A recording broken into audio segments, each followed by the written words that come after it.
예, 존경하는 우리 반도 10차 주민 여러분, 기호 7번 이준석 인사드리겠습니다.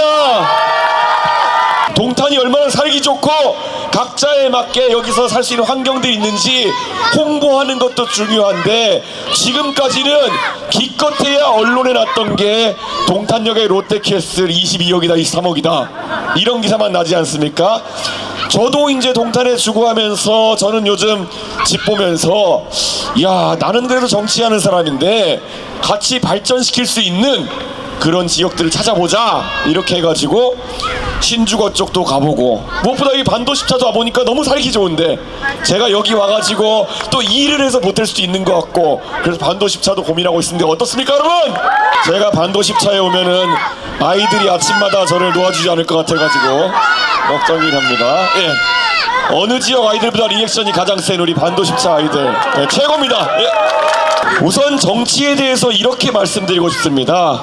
정치라는 것이 어쩌면은 정말 마음 졸이는 그런 활동일 겁니다. 왜냐?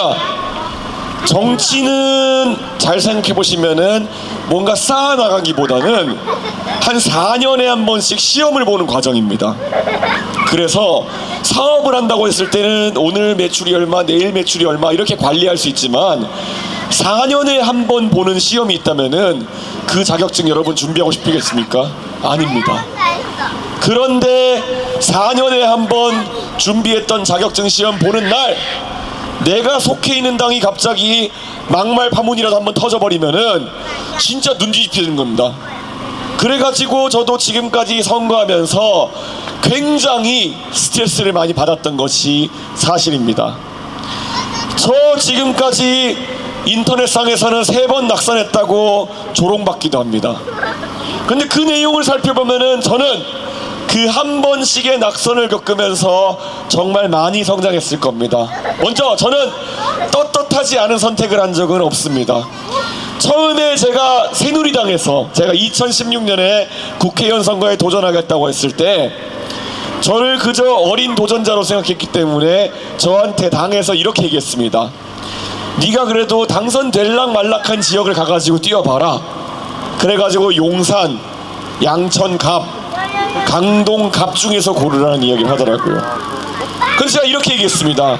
아니, 정치를 하러 그러면은 명분이 있어야 되는 것인데 한번 내가 생각했을 때 내가 정말 사랑하는 동네 한번 바꿔보고 싶다. 그래서 서울시 노원구 상계동 노원병으로 유명한 그곳에 가서 정치를 시작했던 거였습니다.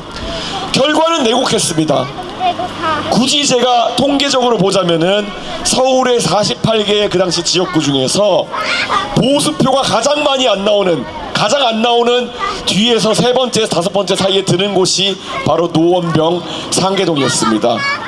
어느 정도냐 하면은 제가 존경하는 노회찬 의원님께서 그 지역에 도전하실 정도로 진보세가 강한 곳입니다.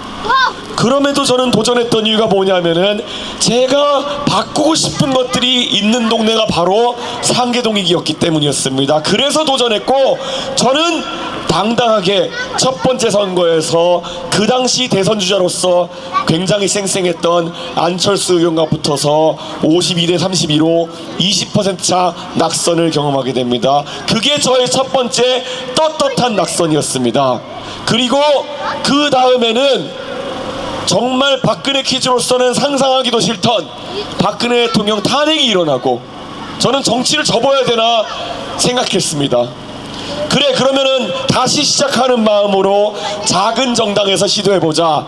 그래서 바른정당이라는 곳에서 나중에 바른미래당까지 가가지고 제가 2번째 선거에 도전했습니다. 바른미래당 전국적으로 5% 6% 지지율을 받는 당이었습니다. 그런데 그 선거에서 제가 당당하게 27%를 받고 낙선했습니다. 지금 많은 사람들은 개혁신당이 동탄에서 하는 것을 보면서 왜 저렇게 이준석이 선거운동을 열심히 하느냐라고 이야기하는 분들이 있습니다. 왜 그럴까요? 저는 정치를 시작하면서부터 떳떳하고 당당하게 지역구를 골라 선택했기 때문에 잘 모르겠습니다. 그저 모래주머니를 달고라도 열심히 뛰는 것밖에 배운 적이 없습니다. 그래서 동탄 위에 뛰는 겁니다, 여러분. 그리고 제가 경험한 세 번째 낙선이라는 것은 정말 모든 것이 준비된 상태에서 제가 상계동의 골목길 하나하나를 다 알고 뉘집 숟가락이 몇 개인지까지 아는 상황에서 돌입한 선거에서 제가 이기고 있다고 저는 생각했습니다. 그런데 멍청한 보수의 지도자라고 하는 사람들이 갑자기 통합만 하면 이긴다 이런 소리 하더니만은 미래통합당이라는 당을 만들어가지고 막말 하나 통쟁하지 못하고, 왜냐? 그 사람들은 표를 얻어올 생각보다는 긁어올 생각만 했던 것이고, 차명진 의원이 막말했을 때, 아주 불필요한 막말했을 때 그것을 단호하게 처단하면은 혹시 어디 영남에 계신 어르신 몇 분이 싫어하지 않을까, 그것 때문에 정말 멍청한 판단들의 연속으로 선거를 망쳐버린 겁니다. 여러분, 그 심정이 무엇인지 아십니까? 4년에 한 번 돌아오는 시험에서 내가 할 수 없는 판단을 가지고 4년간의 준비가 물거품이 되는 느낌. 이 모든 과정을 겪으면서 저는 마음속에 새겼던 겁니다. 그래, 내 손으로 한번 해결해보자.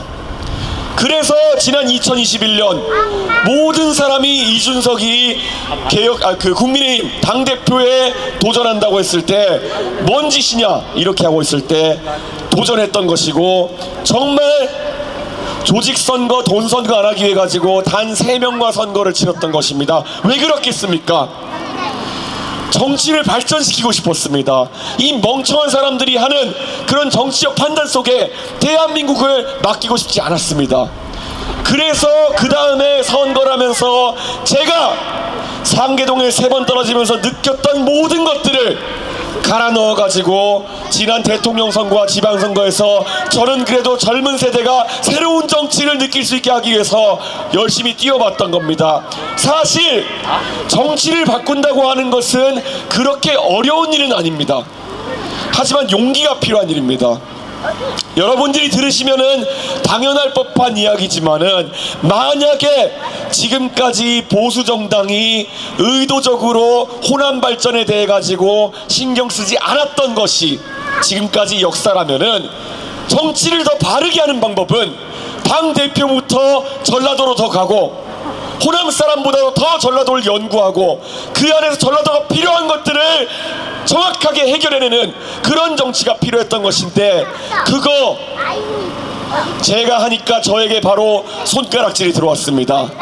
야, 이 바보야, 너는 보수당의 당대표인데 그러면 다음번에 대선이라도 나가야 되잖아. 그러면은 너는 전라도에 가서 아무도 네 말 들어주지 않는데 전라도에 정치할 게 아니라 영남에 가가지고 시장 돌고 어르신들한테 이쁨 받고 그렇게 정치해야지 경선을 이길 수 있어, 바보야 라고 저한테 가르치던 사람들이 지금 국민의힘에 앉아가지고 나라를 망친 사람들이야. 여러분, 그런 상상력의 한계 속에서 대한민국을 어떻게 바꿀 수 있겠습니까? 지금 윤석열 대통령이 자신의 후계자로 만들기 위해서 한동훈 위원장 비상대책위원장에 앉혀놨습니다.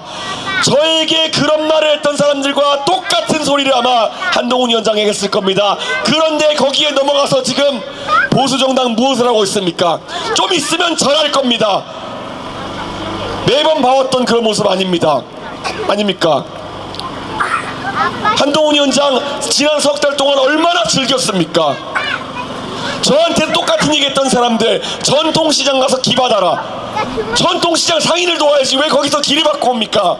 그러다 보니까 결국 서울에서도 갈 수 있는 곳이 경동시장밖에 없고, 더 힘이 필요하면 대구의 서문시장 가는 겁니다. 이게 무슨 정치란 말입니까? 여러분, 바꿔야 되지 않겠습니까? 저는 정치가 앞으로 발전하기 위해서는 저 말고도 다른 정치를 꿈꾸는 사람들이 용기를 가졌으면 좋겠고, 상식에 맞게 대한민국의 정치를 바꿨으면 좋겠습니다. 정치란 것은 아까 말했던 것처럼 4년에 한 번 시험이 치러지는 공간이기 때문에 때로 사람들은 그 4년의 기다림과 낙선의 두려움 때문에 그 가까운 시기가 되면은 정말 잘못된 판단들을 하게 마련입니다. 제가 하는 판단들이 모두 옳다고는 할 수 없습니다. 그런데 저는 항상 용기가 있는 선택들을 하려고 애썼습니다. 아까 제가 노원병에서 제가 3번 낙선했던 이야기를 했을 것입니다. 노원병의 평균적인 민주당 후보의 지지율은 54%입니다. 동탄 이신도시의 평균적인 민주당 후보의 득표율은 65%였습니다. 저는 그것을 알고 동탄으로 왔습니다. 왜 그렇습니까? 동탄에는 제가 하고 싶은 일이 있기 때문이고, 저는 잘할 수 있다는 자신이 있기 때문이고, 여러분과 함께 할 수 있다는 확신이 있었기 때문입니다. 지금까지 동탄의 정치를 놓고 거대 양당은 자기들의 계산기를 돌렸던 것입니다. 국민의힘이 매번 동탄에서 경쟁력 있는 후보를 내지 않았던 이유는 무엇입니까? 누구를 내도 떨어진다는 그런 동탄 시민을 무시하는 그런 생각 때문 아니었겠습니까? 여러분, 마찬가지로 파란당이 이번에 결국 전략공천으로 도덕적으로도 의심받고 있는 후보를 낸 이유는 무엇이겠습니까? 누구를 내도 붙는다는 그런 오만함 때문 아니겠습니까? 여러분, 저는 확신합니다. 누구를 내도 떨어진다고 믿는 정당과 누구를 내도 당선시킬 수 있다고 믿는 정당은 절대 동탄의 문제에 신경 쓰지 않을 것입니다. 절대 동탄을 바꾸지 않을 것입니다. 하지만 우리 개혁신당은 다릅니다. 개혁신당은 동탄이 우리에게 불리한다는 걸 알고 들어왔습니다. 저 이준석 여기에 모든 것을 걸기 왔습니다. 여러분, 대한민국을 바꾸는 힘은 절대 주판을 굴리고 계산해서 탐욕을 채우는 방식으로는 이어지지 않습니다. 누군가가 부동산 투자할 때는 그런 식으로 주판을 굴려서 정보를 빼내서 할지 모르겠습니다. 그러나 대한민국의 미래를 세우는 일은 용기밖에는 답이 없습니다. 예전에 아까 제가 4년 얘기했습니다. 4년의 기다림이 사람을 얼마나 부들부들 떨게 하는지. 우리가 1909년에 10년에 국권을 상실한 이후에 45년 광복 때까지 36년의 기다림이 있었습니다. 그 기다림은 얼마나 절망적이었겠습니까? 그리고 그 기다림은 얼마나 많은 사람이 힘들게 했겠습니까? 그럼에도 불구하고 그 기다림을 흔들리지 않고 해냈던 독립운동가들 덕분에 대한민국이 있는 거 아닙니까, 여러분? 1950년대 60년대에 국제고문관이라는 사람들이 한국에 와서 대한민국의 경제에 대해 조언할 때, 대한민국은 절대 중공업을 일으킬 수 없다, 대한민국은 경공업으로 의류를 만들고 안경을 만들고 가발을 만들어라, 이런 이야기를 할 때 누군가는 그것을 부정했어야 했습니다. 누군가는 당신들의 말이 옳다 할지라도 대한민국은 그것보다 높은 걸 꿈꿔야 된다는 이야기를 했습니다. 그게 우리 산업화의 영웅들이었습니다. 저는 대한민국의 큰 도약들은 결국 말이 안 되는 도전들에서 시작한다고 봅니다. 그 말이 안 되는 도전이라는 것 처음에는 다들 움찔할 겁니다. 그런데 기세를 타면은 됩니다. 우리가 2002년에 월드컵 16강 갔을 때 다들 긴가민가 했습니다. 그런데 4강 갔을 때쯤에는 어떤 분위기였는지 다들 기억할 겁니다. 결국 그 월드컵에서 우리는 아쉽게도 우승을 하지 못했습니다. 하지만 우리는 그때 배운 게 있습니다. 꿈은 이루어진다. 기억나십니까, 여러분? 저는 믿습니다. 동탄의 정치라고 하는 것도 마찬가지입니다. 지금까지 어느 누구도 파란색에 도전하지 못하는 그런 문화가 동탄에 있었다면 그것은 우리가 잘못된 겁니다. 왜 그렇습니까? 경쟁이 없는 환경 속에서 정치는 발전하기 어렵습니다. 삼성전자 지금 반도체에서 메모리 반도체에서 1등 달리고 있지만은 결국 그래도 새로운 도전을 찾아 나섭니다. 비메모리 반도체, 거기에 더해서 파운드리까지 새로운 도전을 찾아 나서는 것이 바로 기업의 운명입니다. 왜 그렇습니까? 기업은 정체하면 따라잡히게 마련이고 따라잡히면 언젠간 망할 수 있기 때문입니다. 여러분, 마찬가지로 정치도 그렇다는 것을 우리가 정치인들에게 보여줘야 되는 거 아닙니까? 단언코 말씀드리겠습니다. 파란색 이 독점한 동탄에 경쟁이 없는 동탄, 미래를 설계하기 어렵습니다. 왜냐? 파란색이 이번 선거에서도 이렇게 뛰어난 열기 속에서도 만약에 또 당선된다고 한다면은 저는 몰라도 다른 어떤 도전자가 이 지역에 나와서 동탄 주민들을 위해서 공약을 만들고 경쟁하고 반도십차에 찾아와가지고 여러분에게 정치를 이야기하겠습니까? 이번엔 달라야 하지 않겠습니까? 오늘 여러 지역을 다니면서 아이들을 봅니다마는 반도십차 아이들이 제일 리액션이 좋습니다. 그런데 이 아이들을 보니까 더 책임감이 커집니다. 분명히 이 앞에 앉아있는 아이들 중에서도 나중에 동탄을 이끌 만한 지도자가 나올 것입니다. 네, 맞아요. 그리고 그래야 됩니다. 20년 뒤에 누군가는 이 반도십차에 유세차를 세우고 동탄의 미래를 동탄 토박이인 이 아이들이 살리겠다고 이야기해야 됩니다. 그렇지 않습니까, 여러분? 그러면 첫째로 이 아이들이 열심히 공부하고 미래를 위해 정진하는 것도 중요합니다. 하지만 두 번째는 이 아이들이 꿈을 꿀 수 있게 하는 것은 우리들의 몫입니다. 우리가 아이들에게 대한민국은 공정하다 이 한 가지만 지켜준다면은 이 아이들은 노력했을 때 그 성과에 대해서 보상받을 것입니다. 아이들이 나중에 동탄의 지도자가 되겠다고 했을 때, 산적동의 CEO이 되겠다고 했을 때 여러분은 이 아이들이 공정하게 경쟁할 수 있는 환경을 만들어줘야 합니다. 지금 만약에 어떤 젊은 사람이 이 산적동이나 아니면은 동탄의 CEO를 꿈꾼다고 한다면은 지금은 사실 우리가 좋은 이야기를 해주기 어렵습니다. 왜냐? 지금까지 이 동네에서는 파란색이 아니면 당선 안 된다는 생각이 있기 때문에 아이들에게 제대로 가르쳐 주려면 이렇게 해야 됩니다. 먼저 이 지역 국회의원한테 가가지고 가방을 들어라. 그리고 한 4, 5년 정도 고생하다 보면은 너에게 청년부장이란 자리를 줄 것이다. 그 다음에 돈 한 푼 안 주고 10년 정도 굴려먹으면 너한테 자리 하나 던져주듯이 시의원을 시켜줄 것이다. 그게 지금 이 자리에서 제가 이 아이들에게 해줄 수 있는 컨설팅입니다. 말도 안 되는 얘기인데 제가 이 아이들에게 해줄 수 있는 말이 이거밖에 없다면은 대한민국 정치 잘못된 거 아닙니까, 여러분?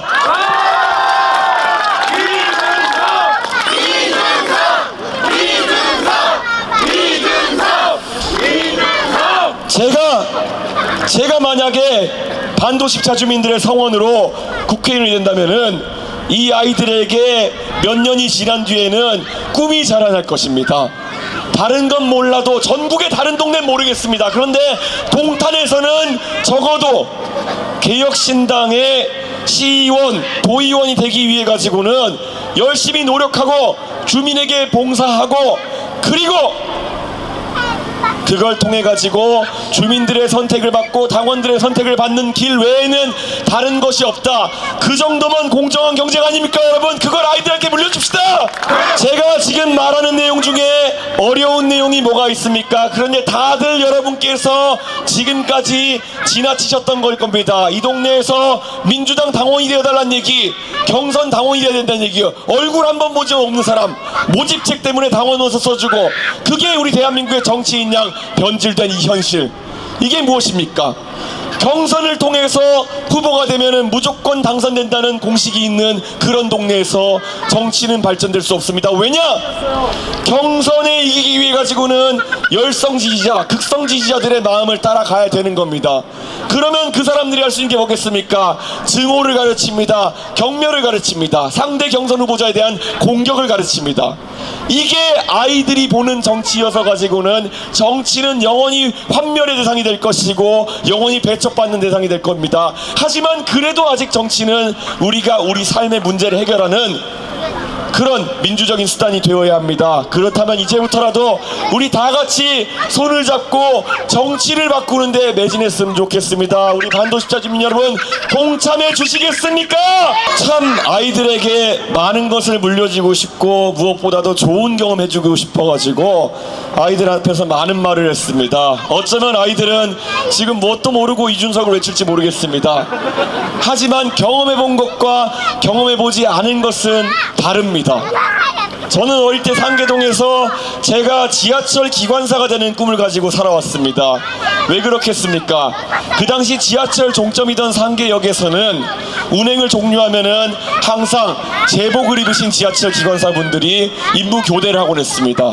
상계동에서 가장 멋진 제복을 입고 가장 멋진 일을 하는 것처럼 보였던 우리 지하철 기관사님들 항상 선망의 대상이었습니다. 제가 만약 이 아이들에게 남기고 싶은 것이 있다면은, 그래, 대한민국 정치가 썩어가도 그래도 이준석이 하는 정치를 똑바르게 해가지고 이 아이들이 나중에 우러러볼 수 있는 그런 정치인에서 보답하고 싶습니다. 여러분, 제 진심을 이해해 주십시오. 꼭 이번에 수요일에 본투표에서 압도적인 표로 저를 당선시켜 주시겠습니까, 여러분? 지금 사실 저도 긴가민가합니다. 최근에 한 달 동안의 이 급격한 상승세, 그리고 이 동탄에서의 여러분과의 즐거운 추억들, 그리고 좋은 기억들, 저는 이 기억이 또 다른 4년의 기다림이 되어서는 안 된다라고 생각합니다. 최근에 조국 전 장관이 대한민국이 힘들다고 해서 3년은 길다라는 이야기를 많이 하십니다. 저는 이런 얘기 드리겠습니다. 동탄의 정치가 다시 정체되지 않으려면은 이번에 끝장을 봐야 됩니다. 왜냐? 4년은 너무 깁니다. 이 아이들이 중학생이 되고 중학생이 대학생이 되고 그 전에 우리가 바꿔내야 되지 않겠습니까, 여러분? 그러면 여러분께서 해주셔야 될 일이 있습니다. 이 반도십차에서 여러분의 그런 함성이 그치지 않고 동탄 전역으로, 내일 또 직장에서, 그리고 또 아는 사람들끼리 단톡방에서 이 열기가 퍼져나가면은 이틀이면 됩니다, 여러분. 4년을 기다리시겠습니까? 이틀 내로 끝장 보겠습니다. 이틀입니다, 여러분.